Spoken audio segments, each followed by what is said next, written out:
Belia Muflis perlu dibantu langkah ke depan. Menteri Belia dan Sukan KBS Hannah Yeoh menolak amalan masa lalu bahawa hanya ahli politik Melayu yang boleh menjaga orang Islam atau hanya ahli politik Cina yang boleh menjaga orang Cina.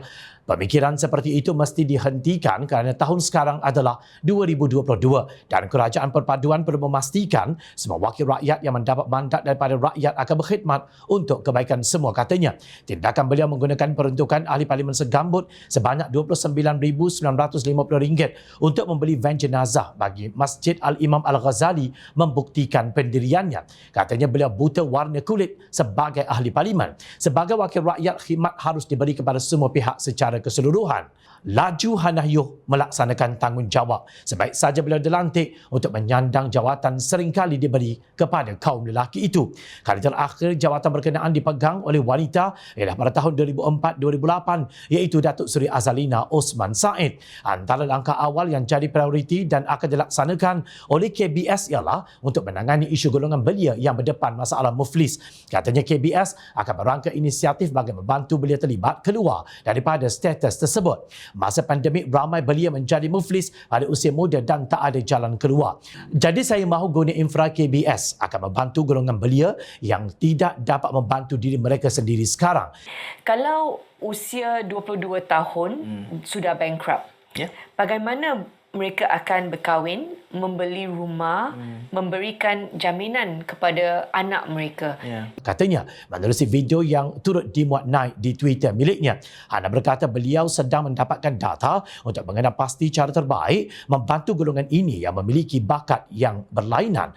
Menurut beliau, program pendidikan teknikal dan latihan vocational TVET akan diperkasakan untuk membantu mereka. Kita nak bagi mereka latihan untuk membina bakat sehingga boleh bekerja, tegasnya. Inilah wakil rakyat yang diperlukan oleh Malaysia bagi membawa negara ini keluar daripada kemerungan kesan COVID-19. Menurut rekod Jabatan Insolvensi Malaysia, jumlah belia muflis dari tahun 2020 hingga Jun 2022 ialah seramai 10,137 orang. Kegagalan menguruskan pinjaman peribadi adalah punca utama kepada kes muflis di negara ini. Pada 6 Jun lalu, bekas Perdana Menteri Datuk Seri Ismail Sabri Yaakob berkata kerajaan akan mengkaji semula undang-undang berkaitan kemuflisan atau kebangkrapan dalam usaha membantu golongan muda yang berdepan dengan masalah tersebut. Katanya kerajaan pernah menaikkan nilai ambang kemuflisan daripada RM50,000 kepada RM100,000 dan menangguhkan tindakan undang-undang terhadap individu muflis yang terlibat pada 2020 semasa pandemik. Percayalah, masa depan anak muda jadi agenda utama, katanya di petik bernama. Namun di sebalik kata-kata manis Perdana Menteri ketika itu, tidak ada langkah tuntas berikutnya bagi membantu golongan ini. Ini kerana lontaran isu yang mendesak itu tidak disambut oleh Menteri Belia dan Sukan ketika itu, Timbalan Presiden Bersatu Datuk Seri Ahmad Faizal Azumu. Walaupun dalam keadaan pandemik COVID-19, tumpuan kepada sukan dilihat lebih diutamakan, sedangkan isu belia menganggut dan muflis amat mendesak dan memberi kesan kepada lebih ramai belia.